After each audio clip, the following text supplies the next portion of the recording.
Hello friends, வணக்கம். Welcome back to my channel. இன்றைக்கி நம்ம சேனலில் இரும்பு சட்டியை புதுசாக வாங்கிட்டு வந்த உடனே நம்ம சமையலுக்கு எப்படி யூஸ் பண்ணுறது, அதை எப்படி நம்ம பழக்கி எடுக்கிறது அப்படிங்கிறத தான் இந்த வீடியோவில் நான் உங்ககிட்ட ஷேர் பண்ணியிருக்கேன். இந்த இரும்பு சட்டி நான் எங்கே வாங்கினேன் அப்படின்னு பார்த்தீங்கன்னா, பக்கத்தில் இருக்கிற ஒரு கடையில் தான் வாங்கினேன். இதோட ப்ரைஸ் பார்த்தீங்கன்னா 250 ரூபா.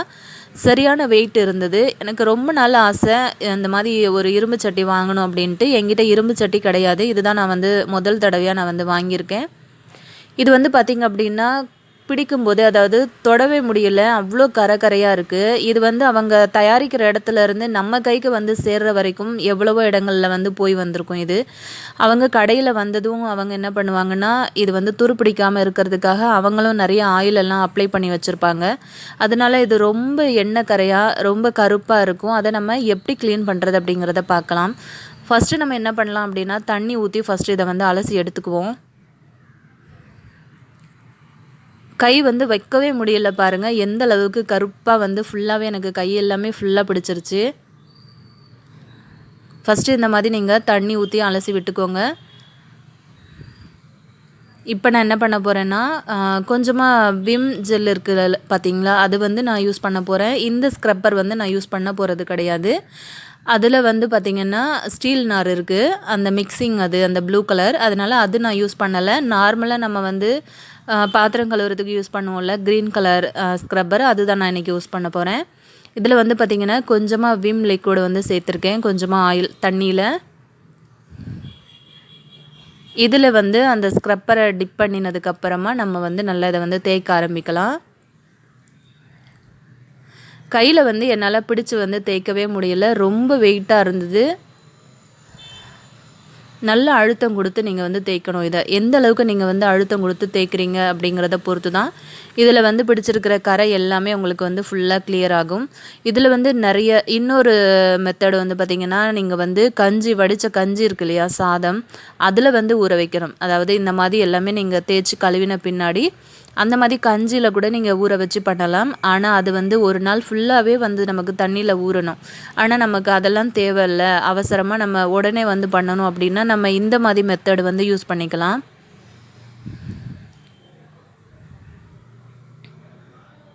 நல்ல அழுத்தம் கொடுத்து இதை தேய்ச்சி விட்டுட்டே இருங்க. எந்த அளவுக்கு தேய்க்கிறீங்களோ அந்த அளவுக்கு உங்களுக்கு அந்த பிடியெல்லாம் இருக்கு இல்லையா, ரெண்டு பக்கம் கைப்பிடி, அதுக்கப்புறமா அந்த கடையோட ஓரங்கள், அது எல்லாத்தையுமே நல்லா ப்ரெஸ் பண்ணி நல்லா அமர்த்தி தேய்ச்சி விடுங்க. தேய்ச்சிட்டு நம்ம ஒரு தடவை இதை வாஷ் பண்ணிக்கலாம். தண்ணி பாருங்கள் எவ்வளோ கருப்பாக போகுதுன்னு. எனக்கு பார்த்திங்கன்னா முன்பக்கம், அதாவது கடையோட உள்பக்கத்தில் இருக்கிற பிசுக்கை விட பின்னாடி நிறைய பிசுக்கு ரொம்ப ஜாஸ்தியாகவே இருந்துச்சு. அவங்க அப்படி என்ன ஆயில் தான் போட்டு அப்ளை பண்ணுறாங்க அப்படிங்கிறது தெரியல. நீங்கள் லிக்விடு சேர்த்து, அதாவது விம் லிக்விடு கூட நீங்கள் போட்டு தேய்ச்சிக்கலாம். அப்படி இல்லைன்னா நார்மல் சோப்பு கூட போட்டுக்கலாம். நான் ஃபஸ்ட்டு விம் போட்டேன், அதுக்கப்புறமா எனக்கு செட் ஆகலை. விம்மில் நிறைய கரை போகவே இல்லை. திரும்ப திரும்ப நான் எவ்வளோ தான் தேய்ச்சாலும் அது ஃபுல்லாகவே இருந்துகிட்டே இருந்தது அந்த கருப்பு. அதாவது அந்த எண்ணெய் பிசுக்கு மாதிரி கை வைக்க வைக்க வந்துகிட்டே இருந்தது. அதுக்கப்புறம் நான் அந்த விம் எடுத்துகிட்டு சோப்பு இருக்குது பார்த்திங்களா, விம் சோப்பு, அது போட்டு தான் நான் அதுக்கப்புறமா தேய்க்க ஆரம்பித்தேன். அது போட்டு தேய்க்க ஆரம்பித்ததுக்கு பிறகு நல்லாவே எனக்கு அந்த பிசுக்கு, எண்ணெய் பிசுக்கு எல்லாமே போச்சு.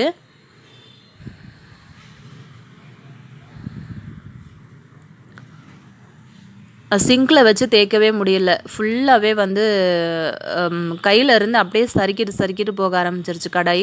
சோப்பு போட்டதும் அது ரொம்ப வெயிட்டாக இருக்கிறதுனால எனக்கு கையில் பிடிக்கிறதுக்கு வரவே இல்லை. அதனால நான் கவுண்டர் டாப்பில் வச்சு நான் உங்களுக்கு தேய்ச்சி காட்டுறேன். ரிப்பீட்டடாக நீங்கள் இந்த ப்ராசஸ் பண்ணிகிட்டே இருக்கணும். திரும்ப திரும்ப திரும்ப உங்களுக்கு எந்த அளவுக்கு அந்த கை நீங்கள் வச்சு பார்க்கும்போது அந்த எண்ணெய் பிசுக்கு எந்த அளவுக்கு இருக்குது அப்படிங்கிறத பொறுத்து திரும்ப திரும்ப நீங்கள் ரிப்பீட்டடாக இந்த ப்ராசஸ் பண்ணிகிட்டே இருங்க. திரும்ப திரும்ப நீங்கள் தேய்ச்சி விட்டுட்டே இருக்கணும். அந்த டைமில் தான் உங்களுக்கு ஃபுல்லாகவே அந்த எண்ணெய் பிசுக்கு எல்லாமே போகும். அந்த கடாயோட பின்பக்கம், அந்த கைப்பிடியோட ஓரங்கள் எல்லாத்தையுமே நல்லா நீங்கள் கவர் பண்ணி தேய்க்கணும். ஸ்டீல் ஸ்க்ரப்பர் யூஸ் பண்ணாதீங்க. நம்ம இந்த பச்சை கலர் இல்லை ப்ளூ கலரில் வருது பார்த்திங்களா, இந்த ஸ்க்ரப்பரே நமக்கு கரெக்டாக இருக்கும். எந்த அளவுக்கு நீங்கள் அழுத்தம் கொடுத்து தேய்க்கிறீங்களோ அதோட அந்த கடாயோட கலர் உங்களுக்கு மாறும். பாருங்கள், நான் தேய்க்க தேய்க்க அந்த கருப்பு கலரில் வந்துகிட்டே இருக்குது பாருங்கள் எண்ணெய் பிசுக்கு. இப்போ நம்ம இதை அலசிக்கலாம். நான் வந்து ரிப்பீட்டடாக ரொம்ப நேரமாக நான் பண்ணிகிட்டே இருந்தேன். இது வந்து பண்ண ஆரம்பித்ததுலேருந்து அதை ஃபினிஷ் பண்ணி முடிக்கிற வரைக்கும் எனக்கு வந்து கை வந்து செம்ம வலி எடுத்துருச்சு. ரொம்ப கஷ்டமாக இருக்கும். இதை வந்து நம்ம தேய்ச்சி திரும்ப திரும்ப நம்ம அதை வந்து கழுவி திரும்ப திரும்ப பண்ணுறது வந்து ரொம்ப வந்து கஷ்டமான ஒரு விஷயம். இருந்தாலும் நீங்கள் இந்த மாதிரி திரும்ப திரும்ப நீங்கள் பண்ணிகிட்டே இருந்தால் தான் உங்களுக்கு வந்து இரும்பு கடாய் வந்து நல்லா வரும். பாருங்கள், திரும்பவும் நான் எந்த அளவுக்கு சோப்பு போட்டு கழுவினேன், அப்போ கூட இந்த மாதிரி ஆகிட்டே இருக்குது பாருங்கள். நான் திரும்பவும் வந்து போட போகிறேன். அதாவது சோப்பு இப்போ தான் நான் போட போகிறேன். பாருங்கள், விம் சோப்பு தான் எடுத்திருக்கேன். இப்போ சோப்பு போட ஆரம்பித்ததுக்கு பிறகு எனக்கு நல்லாவே வந்து அது போகிறது நல்லாவே தெரிஞ்சுது. நீங்கள் வந்து எந்த அளவுக்கு தேய்ச்சி அதை வந்து கவனமாக பார்த்து நம்ம யூஸ் பண்ணுறோமோ அந்த அளவுக்கு வந்து இந்த இரும்பு கடாய் வந்து நல்ல லைஃப் வரும். இரும்பு கடாயில் சமைக்கிறது உடம்புக்கு ரொம்பவே ஆரோக்கியமான ஒரு விஷயம்.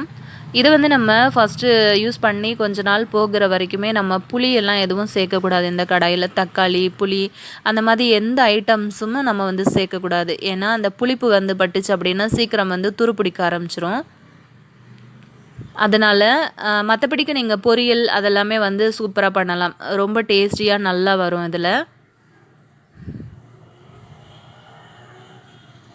இப்போ பாருங்கள், கலர் வந்து எந்த அளவுக்கு சேஞ்ச் ஆகிருக்கு பாருங்கள்.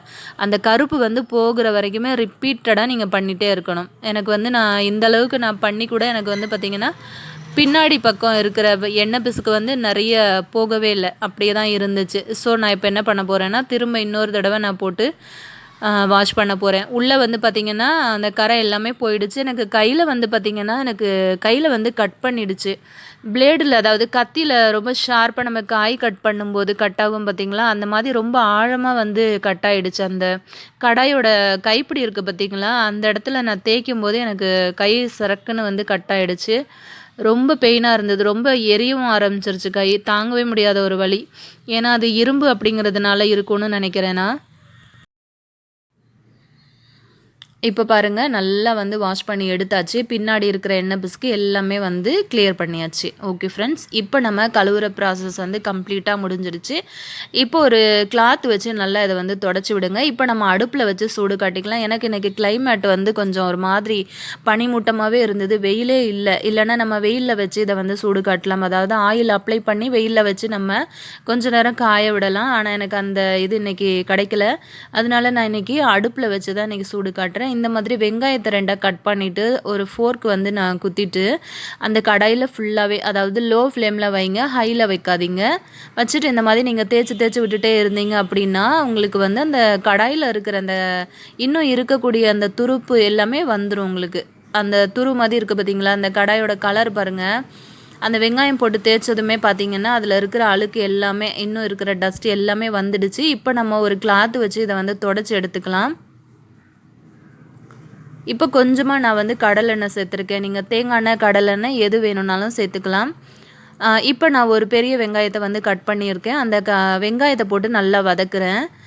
கடையோட மேல் ஓரங்கள் வரைக்குமே ஃபுல்லாக படுற வரைக்குமே நீங்கள் வந்து திரும்ப திரும்ப இது பண்ணிகிட்டே இருங்க. நல்லா வதக்கி விடுங்க. வெங்காயம் வந்து நல்ல கலர் மாறணும். அந்த கடாயில் இருக்கிற அழுக்கு, துரு எல்லாத்தையுமே இந்த வெங்காயம் வந்து ஃபுல்லாக உங்களுக்கு கவர் பண்ணி எடுத்துகிட்டு வந்துடும். இந்த மாதிரி ப்ராசஸ் எல்லாம் நீங்கள் பண்ணினீங்க அப்படின்னா தான் உங்களுக்கு வந்து கம்ப்ளீட்டாக உங்களுக்கு வந்து குக் பண்ணுற அளவுக்கு உங்களுக்கு கடாய் வந்து கிடைக்கும். இப்போ வந்து ஒரு 2 ஸ்பூன் அளவுக்கு நான் வந்து கல் உப்பு சேர்த்துருக்கேன். அந்த வெங்காயத்தோடையே சேர்த்துருக்கேன் கல் உப்பு. சேர்த்துட்டு நல்லா லோ ஃப்ளேம்லேயே வச்சுக்கோங்க. வச்சுட்டு நல்லா இதை வந்து வறுத்து விட்டுட்டே இருங்க. வறுக்கும்போது வந்து பார்த்திங்கன்னா உங்களுக்கு வெங்காயமும் அந்த உப்பு எல்லாம் சேர்ந்து அந்த துரு எல்லாத்தையும் உங்களுக்கு வந்து கம்ப்ளீட்டாக எடுத்துகிட்டு வந்துடும். இப்போ இதை ஃபுல்லாக நம்ம ரிமூவ் பண்ணிடலாம். பாருங்கள் எவ்வளோ கருப்பாக வந்திருக்கு பாருங்கள் வெங்காயம். இப்போ இதை வந்து ஒரு கிளாத் வச்சு நம்ம தொடச்சிக்கலாம். தொடச்சதுக்கு அப்புறமா நம்ம இன்னொரு தண்ணியில் வந்து சும்மா நார்மலாக ப்ளைன் வாட்டர் ஊற்றி நம்ம வந்து வாஷ் பண்ணிக்கலாம். பாருங்கள், இப்போ அந்த தண்ணியோட கலர் வந்து பார்த்திங்கன்னா எவ்வளோ கருப்பாக இருக்குது பார்த்திங்களா. இப்போ நம்ம அந்த தண்ணி எல்லாம் கொட்டிட்டு இப்போ திரும்ப ஒரு கிளாத் வச்சு நம்ம வந்து இதை தொடச்சி எடுத்துக்கலாம். இப்போ நம்ம இதை வந்து திரும்ப அடுப்பில் வச்சுக்கலாம். ஸ்டவ் ஆன் பண்ணிவிட்டு இப்போ வந்து ஒரு 2லேருந்து 3 ஸ்பூன் அளவுக்கு நான் வந்து அரிசி மாவு எடுத்திருக்கேன். அரிசி மாவு நம்ம வந்து ஏன் சேர்த்து இதை வறுக்கிறோம் அப்படின்னா ஃபைனலாக இதுதான் லாஸ்ட் ப்ராசஸ். அரிசி மாவு வந்து சேர்த்து வறுக்கும்போது கடாய் வந்து இன்னும் கொஞ்சம் பளிச்சுன்னு ஆகும். அதே சமயத்தில் அந்த கடாயோட ஸ்மெல் எல்லாம் ஃபுல்லாகவே வந்து எடுத்துகிட்டு வந்துடும். பாருங்கள், நல்லா அந்த மாதிரி ஒரு ப்ரௌன் கலர் வர்ற வரைக்குமே நல்லா அதை வந்து வறுத்து விடுங்க. இப்போ இதை வந்து நம்ம கொட்டிடலாம். கொட்டினதுக்கப்புறம் வந்து பார்த்திங்க அப்படின்னா கடாய் வந்து இந்த மாதிரி இருக்குது. இப்போ வந்து கம்ப்ளீட்டாக நம்ம வந்து சமைக்கிறதுக்கு ஃபுல்லாக வந்து இந்த கடாய் வந்து ரெடி ஆகிடுச்சு. இப்போ இதை வந்து வாஷ் பண்ணிடலாம். இன்னொரு தண்ணியில் நான் வந்து வாஷ் பண்ணி எடுக்கிறேன். இந்த நடுவில் இருக்கிற அந்த கருப்பு எல்லாமே வந்து போயிடும்.